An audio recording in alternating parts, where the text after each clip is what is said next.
Prepare ye the way of the Lord. It's God's favorite idiots, sub-pod of the 2-on-1 project. We're God's favorite idiots, the Reverend Arthur Stewart. And the Reverend Stephanie Kendall. Hey, we talk about God's Favorite Idiot, which is a show streaming right now on the Red streaming platform. Hey, Spiff, hi. Hi. You know what? This show is really growing on me. I don't know about you, but it's it's fun. It's light. It's fun. It's not also deep. Yeah, it's not too deep, and I keep forgetting that the two main characters are married to each other. Ben Falcone and Melissa McCarthy are married in real life. In real life, it kind of feels like we're watching, like, hey guys, we got our friends together and made up a little play to celebrate our wedding anniversary. Sometimes to me, and I'm back on the fence after today's episode, and maybe I won't be, and we'll find out. Maybe I just think I'm all for. I am all for new spaces of media that talk about God in ways that are not so dogmatic. So I like it. I think it's good for society to have things in which they can engage around pop culture and theology. I wish there was a book. There might be. It's called Are You Still Watching? Using Pop Culture to Tune In, Find God, and Get Renewed for Another Season by Stephanie Kendall and Arthur Stewart, or at least co-edited by Stephanie Kendall and Arthur Stewart. Did you know that we have 12 essays in this book, 10 of which are written by people who aren't us? I did. Oh, did you? I did, because I once went on a magical mystery tour to Wichita, Kansas, right, and stayed up for like 3 nights in a row editing. I still regret the day that I hit snooze and I missed you by like 20 minutes because you are a night owl and I am an early bird, or I was. Yeah. But no, you can. They are starting. Our authors' copies have come in. You are going to start seeing them. We would appreciate if you pre-order the book that comes out in October. And when you get it, review it. Goodreads, yep. Amazon, wherever you review books. It's helpful, and I think it's really good. I think about these essays often, actually, and I can't wait to get them in the hands of people. Because what we have, the tools of our ministry matter. The tools of our ministry do matter. And this is one of them that we hope, helps people and engages theologically. And the other thing that I know people love and engage theologically is their liturgical textiles from Jeff Wonrow Designs. That's right. For over 17 years, Jeff Wonrow Designs has been making ordinary time extraordinary through creating paraments, banners, altar accessories, frontals, chasubles, copes, miters, face masks. Really, I think if it can, if you need it to make a liturgical message, Jeff Wonrow has got you covered. If you build it, pastors will come. Yes, you can go to jeffwonrow.com, jeffwunrow.com. Check out the full catalog of available designs and packages. And of course, you can also look at customization options as well. And do so after our show, obviously, but do make sure that you use our 2-on-1 exclusive coupon. It is the best deal that is out there. 15% off your entire Stole order when you use 2-on-1-15. So spell it out and then add a 15 at the end for 15% off, again, your entire Stole order.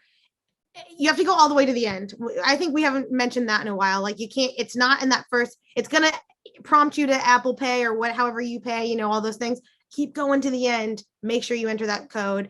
If you have problems, sometimes the internet is the internet. Internet's going to internet. Let us know. We'll contact Jeff and get it sorted out for you right away. But I love everyone that tells us that they have used the code. We know we've both used the code. It's the best deal out there, guaranteed by Jeff, even better than the ones that he gives 10% off on his website for special occasions and days. We get 15. We have the best code because we have the best deuces and we have the best sponsor. Yes, that's it. So, head on over to Jeff. Tell him we say hey. Hey, so we're talking about episode 6 today. We forgot to mention a plot point at the end of episode 5, which was, of course, that Clark's dad. Clark's dad is in a coma because he was locked in a sauna by Satan. And it's a very sad thing. It is. it also leads us into the question of today's episode, or one of the many questions of today's episode, which I don't think we talk about enough, but is, why doesn't God intervene? Right? That's the question. Why doesn't God step in? And what does that mean? And so I don't know. I for all of us, we all deal with death in different ways, and the what is next in lots of different conversations. And I think that this does a really helpful job of bringing up the like why, even for God's favor, even for the chosen of God. Like there is still ways in which our human nature touches us and affects our lives in ways that go beyond just our faith. Our humanness matters. Our humanness does matter. And I think there's such a difference between healing and cure. Mm-hmm. Such a difference between life and resurrection. Mm-hmm. I think there has to be this, why doesn't God intervene? I would argue God intervenes all the time. It's just a matter of how we see God intervening through, with, and for other people. Mm-hmm. Which I know is not how you were framing your question, and therefore I'm giving a sideways answer, but that's what we do. No, but I believe that too. I don't think that God doesn't intervene. I think that it's those unanswered prayers. I was talking to a friend of the show, Lori Poundfail, and who is a delight. And the ongoing joke is that, so I met Lori through 2-on-1. Mm-hmm. I met her about 10 minutes before she came on the show, and we have been running in circles forever. And the joke was, hey, it's my best friend. So now when she texts me, every text I get is, hey, bestie, or hey, best friend. Every email I get is signed with your best friend, all the things. And she, even with respect to who my actual best friends are, not that Lori isn't. Lori is fastly becoming one of my absolute favorite and best people. She's just one of the best of us. She's just one of the best. Yeah. But I was just texting her the other day because she was helping me through something. And I was just like, honestly, I think you're an answered prayer I did not even know I kind of put out into the world. Sure. And she is very much someone that I need in this season of my life. And I truly believe that is in part God saying, like, here are the people for you. Here are the things that you need. It's kind of funny with her husband, the Reverend Dr. Brian Fail. Yeah. I just started introducing myself at Ministers Week one time as, oh, I'm Dr. Fail's favorite student, Arthur Stewart. Hi. And obviously I was putting it into the universe. And now Brian introduces me as his favorite student. And in retrospect, I have to now be like, and this is my favorite professor, Brian Fail. It is true, but he's not my only favorite. Anyhow, maybe that's part of it. What does it mean if God's favorite idiot is not God's only favorite idiot? I think that's the whole point. I think that this cast of characters, each and every one of them, I haven't not thought, the term idiot does, vaguely applies, and they all show up for that in different ways. There's the, what is her name? Last episode, she had the big hair. She's lovely. Wendy from Australia. Can't smell. We learned that she can't smell, and she gives Clark a terrible candle to burn. Candles being a wonderful part of our liturgy and can be help and contemplative. And she can't smell, and all of them are just like, it ends up being smelled after genitals too. I mean, like because the French, yes. And it was funny, and it brought that space. But you learned that she couldn't smell because she put rockets up her nose. That's an idiot move, right? Like that's so. The not smelling thing. So I just did Created to Be Me camp up in Kansas City. And that's Aiders for those of you that speak the language, but it ends with foot washing. And I was the chaplain, and I said to the better kids, than washing something else for Aiders. I said to the kids, it was refreshing. I said to the kids the day of, I said, look, this is coming up in worship. No one is going to force you to have your feet washed, but I just need you to understand feet are gross. Feet have always been gross. They're actually dirtier and filthier and more in the mire in Jesus' time. And it's supposed to be uncomfortable. So I encourage you to really prayerfully consider this and do this. And you were talking about healing. There was one camper there who kept his socks in a bag that was hermetic, like sealed, and he kept it outside because of how bad his feet stank. Uh-uh. And his counselor didn't have a sense of smell. And I think that was a level of answered prayer, and that was a level of healing. Absolutely. 100%. Going back to our thing before we started talking about how much we love the Fays. Yeah, I mean, isn't that beautiful, right? Like that, to not have a sense of smell as an act of hospitality is such a weird statement, but it is, right? Like, Right. So you're not and ignoring it. You just literally don't process it. It's yeah, not a thing. and it's just how we bring people in. But you mentioned earlier that we are in a space of, we enter into this episode with, well, one, we didn't mention this, but we kind of did. So Clark is in his interview that God wants him to do, right, to spread the message, and they ask him to glow, to like perform physically for them, and what he gets is a vision that tells him his dad is, something's wrong with his dad. Ends up being in the sauna, and now he's in the coma.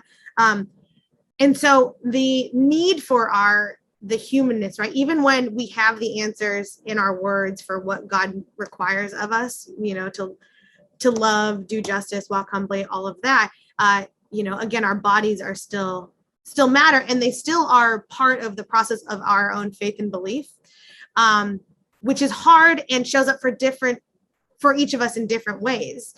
One of the things that I delighted in this episode was Tom, who also has his own real idiot moments, stands guard because he's taking this new call to follow Clark. And he even says, I believe Clark is making me a better person, or Clark's trying to make us better people. And by following him, I have become a better person, which is the hope for us all. But he stands guard with a giant sword outside of Clark's dad's hospital room. Right.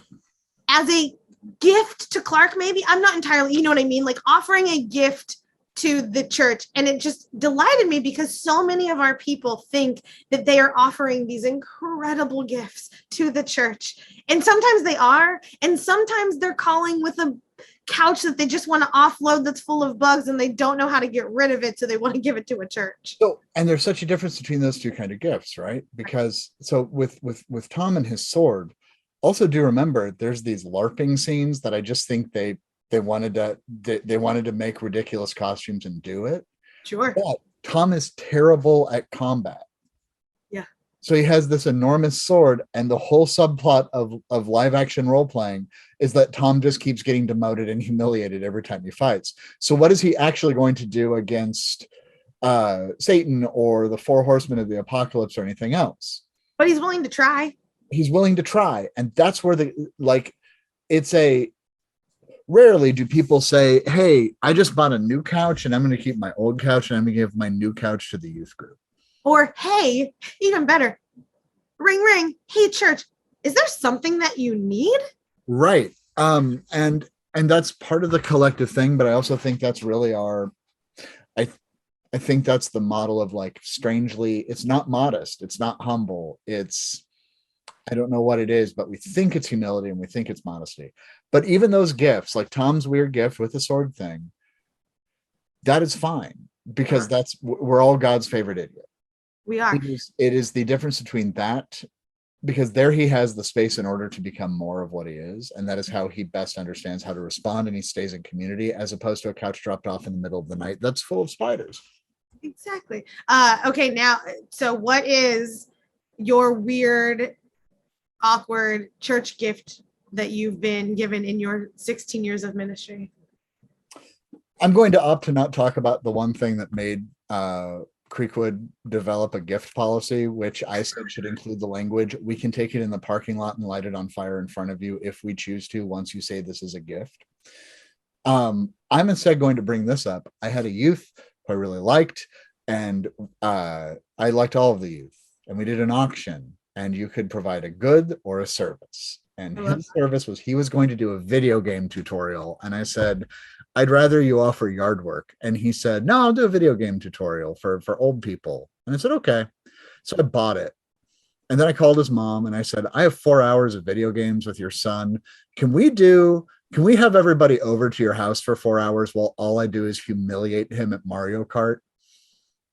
And not humiliate in a bad way. Okay, I was like, hey. But basically I said, hey, I'm gonna use this, what you have provided that I paid for. And we played Mario Kart on the Wii, which I happened to play far too much at that point in my life because that was how I processed stress and grief, and that's okay. And I did win every single race for 4 hours, and he had to play every single race because I needed him. I was tutorializing him. Maybe that's not a gift story as you understand it, but I mean, no, it's fine. I think the it's next great. year he offered yard work. So there, you learn and you grow. You hope that you do, but you know, we're leaving it better for the people that come behind us. My very first gift in ministry ever Yes. was a revolver. Oh no.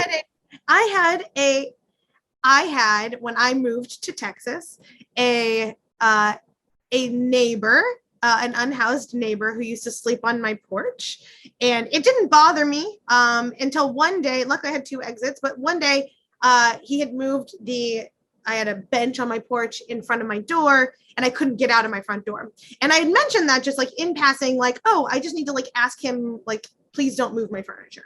I did not mind him, but my very sweet youth group, one of the sponsors of my youth group, very sweet, took that as like I really needed some sort of like defense. It is why it reminds me of this like Tom's sweet action, just very misguided. And this person believed in having guns, and wrapped it very beautifully and very nice. Like it was picked out for me with a lot of intention and kindness. I open it up and I wish we could capture my face in that moment. 2 weeks into living in Texas as a, progressive liberal vegetarian Democrat. And, in the moment, it did not feel like a gift. I now can look back on that and say, there was a lot of care put into it, just misguided. And hopefully he does not give the next youth pastor a gun. Isn't that fascinating? It's wild. I will also say one of my other very favorite gifts is this. It was on my last day of in that call. One of my other youth sponsors made this for me because he knows that my ministry is inclusive. He knows that I am a disciple, and it's meant to be a dinosaur egg because he knows that I like dinosaurs, which is also very thoughtful and intentional. Okay, wait. So I can balance out the weird gift story with a less weird gift story. Okay. Behind me is my disciples chalice, right? Mm-hmm. And I don't know. Hey, woodworkers who might be listening to the show, if you start making those again, you've got generations of disciples pastors who don't have those because they were really in vogue in the 60s and 70s, and then people stopped making them, and for the most part people have held on to the ones that they have. This was a gift from the church I was serving in Dallas. The founding pastor's daughter found it in a box of her father's things and said, I think you would like to have this, and I think that it is a good remembrance of where you came from and where you're going. So I like that it's kind of old school and kind of fun in that. So there you go. I love that too. And, and I just think that all of these gifts, like there's space for them. And when we reflect on them, we can still learn from them, even if they don't feel like gifts in the moment. So let's talk about Amelie's breakfast, can we? Yes, exactly. That's where I was going with this. Like that's the gift, right? Like, yes. And it was hot dogs. I remember that. It was overboiled hot dogs that the skins had come off of, because that's a nice touch. Over oatmeal because she couldn't find mashed potatoes with ketchup because it hits all the food groups. So I like to cook, as you well know. Yes. I like to cook with people. My daughter is now finally getting to the point where like she can follow a recipe, so I don't have to be in the kitchen with her, and she doesn't ask for help all the time, because if I am in the kitchen, I want her to say yes, chef, when I tell her to do stuff. Oh, are you watching The Bear? we're gonna have a bear episode. We're good. We have to have a bear With Megan Pegler. Open invitation, Megan. Anyways, um, anyways, we had foster kids before Kenzie, and we'll have foster kids with Kenzie. And our foster kids came, and I cooked for them for 3 weeks. And this kid was like, "I'd like to make supper for you and your husband as a thank you." And of course, you say yes to that. And he's going to make chicken soup. And I asked, like, "So do you need onions or garlic?" He's like, "No." I was like, "Celery?" He's like, "No, I just need chicken stock, thyme, and carrots, I think." I was like, "Okay, this will be great." And I walked into the living room, and I think my face was, and Brian goes, "It is a gift. You will eat all of it and you will love it." And I did. Yeah. Because again, it's the love that goes into that preparation. And well, what does it mean to say, "I've prepared a meal for you. I've done this for us to share. I have done my best with it. Here you go." Absolutely. I mean, I mean, we just got done talking about how we're not done. We were always talking about how we are disciples. You know, we don't, and we talked about last episode that we don't have creeds and, you know, things that you have to believe, but like the through line of who we are is rooted in the table, is rooted in feeding each other. Is, I mean, our child, like we're just talking about our chalices, it's a cup. For lack of a better term, you know, whether or not it's got a St. Andrews on it or whatever, like does not matter. It is a little bit of Lexus mug. It is all of the, you know what I mean? Like it is about coming to the table in whatever state you are in, both physically, emotionally, all of that, and feeding each other. Those that you know that are probably not good for you, those that you have a long history with, those that you want to make out with, those that you want to never have to talk to ever again, right? There is room for all at the table. And it's almost like the community is not centered around you or me or anyone else. It is centered around, I'm going to say Christ because I speak in a Christian context, but we can say that divine act of love that is supposed to be bigger than us. I would say that Amelie does that with the intention of making that meal. I will also say, again, Emily's gifts to Clark in lots of different ways manifest awkwardly and also beautifully, but like she essentially decides for them that they are living together, right? She makes herself a key to his house and pops up. I have a theory that Amelie is not just who Amelie says she is. But there's something in Clark's passiveness about all of this. And I don't even know that passive is the right word, but I'm just against Amelie. It feels passive. That he's just kind of like, here I am. God's what? Sorry. No, you're fine. Like, you know, it's God's love. It's this, it's that, you know, like his real thing. But he gets tongue-tied. He is human. He gets caught up in all of the things. And Amelie will set him straight. She yells at it, you know, like she is aggressively supportive, which I appreciate. You know, he's not an active participant in his life. And I don't, so I've really been doing some work on what it means to be an aggressive number on the Enneagram in a state and in a city and in communities that don't have a lot of aggressive numbers. Like when I do, you know, I perform with an improv group here in Wichita, and there's one other person who has an aggressive number, and the rest aren't. And I mean, like, for Christ's sake, our category is aggressive. So like, it's not loud, it's not big, it's aggression. Right. And so I struggle with the Clark thing because I think, like, is he not acting in a way that I would act because I know the right way to act, or is he not acting in a way that I would act because he's not acting in a way that I would act? I think it's the latter for me. Right. Only because I think Tom helps us see that, right? Tom is the one that says like even though, like, again, Clark is I think you're right in that he's not active in his own right. Things just keep happening to him that then he becomes a conduit for these larger conversations and meanings and things. But like, even doing just the minimum of existing, right? Sometimes he glows, and that is his just mere existence. Like, it is making Tom want to be a better person. And so I would say in that space, it's actively just, it's not the way you or I would do it, right? Like it's just, it's right. not. Sorry, that comes down to the community thing. Exactly. Like, it's the whole idea of like we're better together because we're not, we're not all the same. Accused of wanting everyone to be Enneagram 7s, and I said then I wouldn't have an audience. But it is also we're better together because the community has to be wider and more diverse than just you and I are, no matter how experienced or skilled or capable we become. Oh, absolutely. And I just, yeah, we it's why we need community. My final question.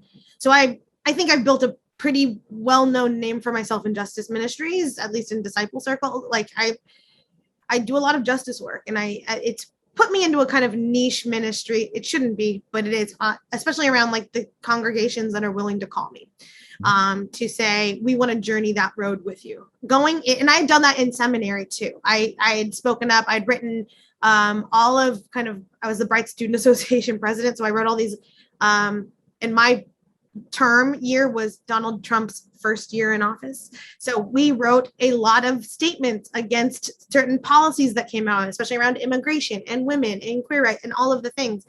And so I made that name for myself is kind of preceded who I get to introduce myself as, because that's the real important point. And in my final interview for ordination, the last question I was given was, what do you do in spaces where people disagree with you? Like, how do you bring them towards, essentially it was a question about like, do I have an agenda of bringing people politically towards where I align?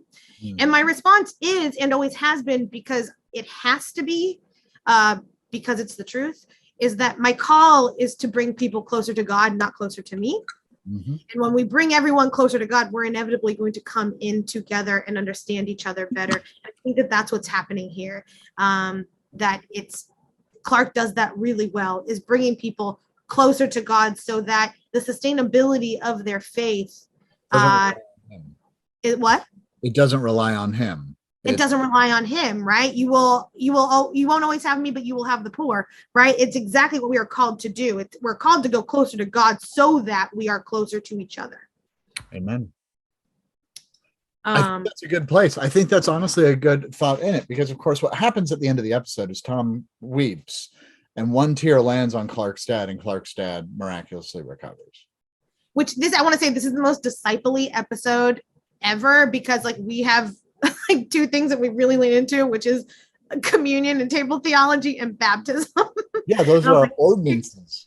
Exactly. Those are our two ordinances. And so I was like, oh, this is very much it. And also, yeah, I'm a crier. We know that. And I think that our tears both cleanse and heal. And I think we see that. And so often, especially in men, especially in Black men, we don't allow that to be true. We don't allow Black men to cry openly. We don't allow men to cry openly. Socially, it's seen as a form of weakness. And in this, what a healing gift. And it's just a reminder that those things that we have named as tender or feminine even are actually for all of us, and are not only for all of us, but are of God. Amen. I like it. Well, okay. Hey, a reminder of things that are of God as well. Go to jeffwunrow.com, JEFFWUNROW. Check out the catalog for all your liturgical textile needs and use our promo code 2on115 at checkout for 15% off your entire Stole order. Hey, Spiff, we have 2 more episodes of God's Favorite Idiots to talk about God's favorite idiot. Are you ready? I am ready, but you know what I'm really ready for? What's that? Next week's episode, where we are back on 2-on-1 on Wednesday with Charles Anthony Bryant, and season 3 of, what's it called? The Umbrella Academy. Of Umbrella Academy. But you know what? I just also realized that this comes out after that. So that just means that we are still God's favorite idiots. I'm the Reverend Arthur Stewart. I'm an idiot. And what's your name? Stephanie Kendall. Hi, I'm Stephanie, and I'm an idiot. One of Hi, God's. Stephanie. We'll see you guys next time. Bye, deuces. Get more 2-on-1 at 2on1project.com.